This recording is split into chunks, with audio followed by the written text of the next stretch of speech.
So here is the video to learn how to process out your feelings and clear out the emotional and mental clutter.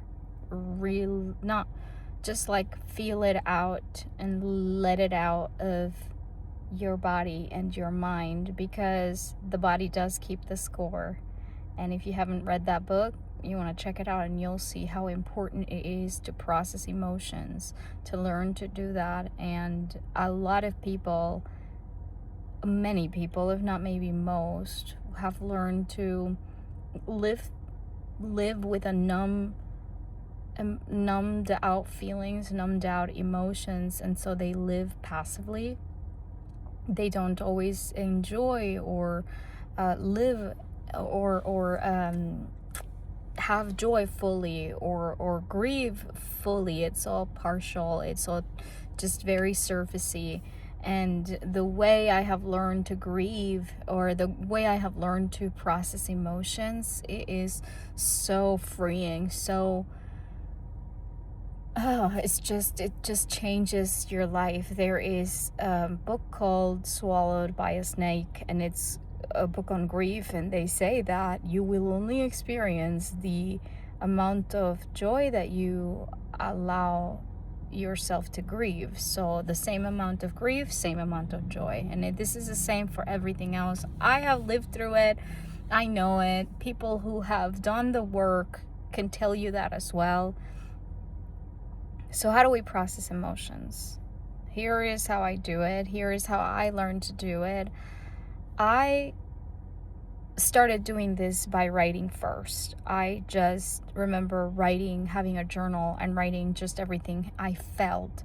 Over time, I learned to break down or to understand myself more and to see the needs that were coming up. So a lot of the times I would just write, and then I'd realize, okay, where is the pain, right? I'm a professional organizer, so when I go to people's homes, I see the home and I'm like, okay, what is the pain area? Like, the whole house needs work, right? As we all do. But what is the specific area that is causing you pain, frustration, or it just keeps popping up and it's annoying? And so then they say, okay, we'll do the closet. That's where I think if I get some help there, I'll have some relief. And so it's the same way when we're writing out what we are feeling. We need to see, okay, there's so many areas that are hurting, but is there one specific thing, right? And over time, we tackle different areas within us. It could be starting with, I feel very hurt, for example. One of the feelings that were coming up for me when my ex-husband cheated on me was just hurt that he would do that a person that I trusted would do that for me. Very, very, there was so much hurt, betrayal hurt. And I, for days, months, I wrote pretty much the same thing.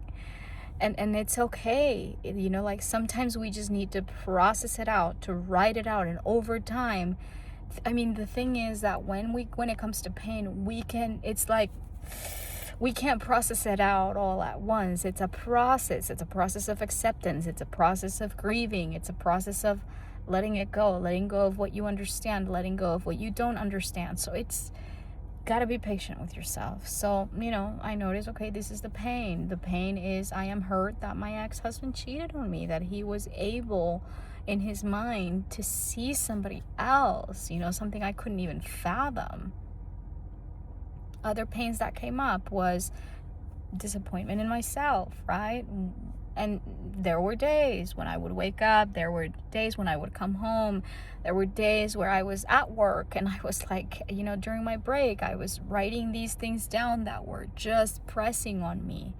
The key really is to not ignore your internal process. It's to really allow these feelings to come up. Now, when you're starting to feel your pain and you're starting to feel the feelings, so traumatic at the beginning, right?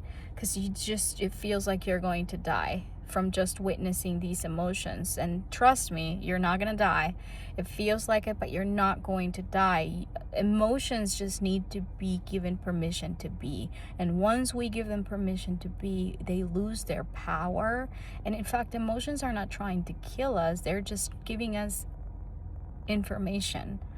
to say, hey, this is an area where I'm hurting. This is an area that needs digging. This is an area that you should get curious about. So anyway, after writing down what is going on, then you ask questions to yourself and you say, okay, so what about this? Is there anything that I can do about it, right? Because the reason some things keep hurting is because sometimes we feel helpless. And I'll tell you what, you're not helpless. There's always something that you can do. It's either you get to do something about the problem, or you can learn to accept the problem and realize that you don't want it to have power. Choose that it won't have any more power over you, over your life. I dealt with a lot of feelings of disappointment in myself for a long time. Like, how could you have trusted this person? How could you have believed it, even though within you already knew this person was not being good to you? But how did you allow this person, right? So to still be in your life. And so there was a lot of disappointment on that. And what I really needed was compassion. And I needed to understand that older version of me, she had a different capacity. She was not doing this to hurt me, myself. Like, I didn't do stuff. I did it because I believed in love. I believed in giving people the benefit of doubt. So it's like giving ourselves grace for for our mistakes, and not self-attacking. So then I realized, okay, I need to give myself grace, and I need to nurture myself and be compassionate and be loving. And how can I show myself grace? And then I would do routines to learn to take care of myself, whether that would be taking a hot shower, laying in bed without distractions, allowing myself to grieve and just speak good things over myself, pray over myself. And so that is so, so important when it comes to feeling your emotions, processing your emotions. One thing that I always encourage people to do is to look into the essential, personal needs. Thais Gibson has a program where she talks about these, and it's a workshop, and I think you can see it. You probably have a 7-day trial in her program, and look into it, and it's really good stuff. Tony Robbins talks about this. I think it's all based off of Maslow's hierarchy of needs. So if you want to look into those are very helpful. It's so important to learn to take care of ourselves when we are processing our emotions, especially if it is for the first time in our lives. It is a gift. The best gift we will be able to give ourselves is the ability to witness our own emotions, the ability to witness our own pain, because I promise you that nobody is going to be able to make room for you like you can make room for you. It's like people feel comfortable around others' pains.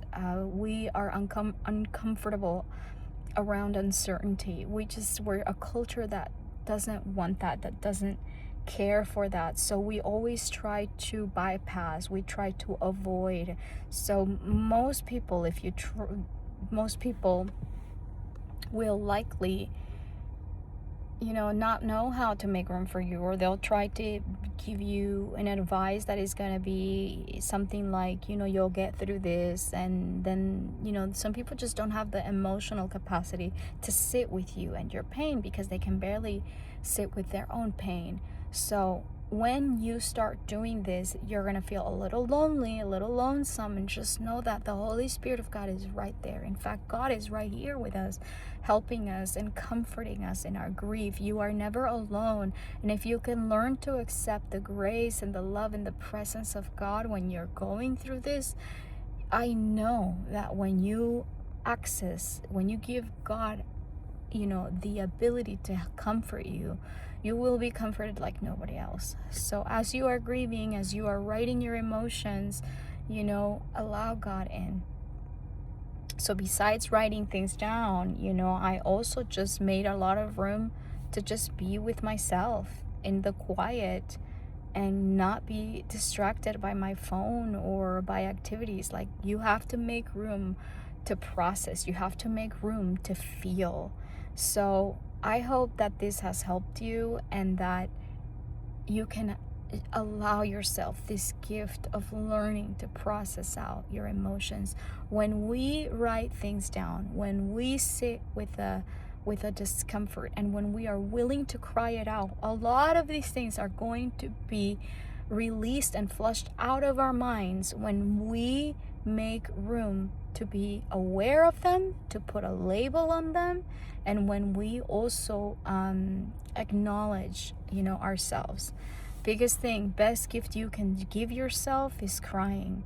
That will really, like, crying, tears have shown, I think we've all seen these videos on Instagram, running around how there is so much power in our tears, in there's like relief when we cry. Even the Bible says it. The night may the night may come with grief, but the morning comes with joy, or something like that. So cry it out, feel it out, write it out, feel, don't be afraid. And even if you are afraid, move past the fear to feel your emotions, to be with yourself. It is the best gift you will ever give yourself, and I promise you, it won't last forever. The pain will not last forever. It will become less painful until it's not. And when you're there, you're gonna be like, oh my gosh, that girl was right. If I just allow myself to feel, if I just allow myself to be within myself, it really is the best gift. And it really is where the kingdom of heaven is, because God is always available and accessible, and He is making room for us like nobody is. So I hope this blesses you. Thank you for listening and for being here with me.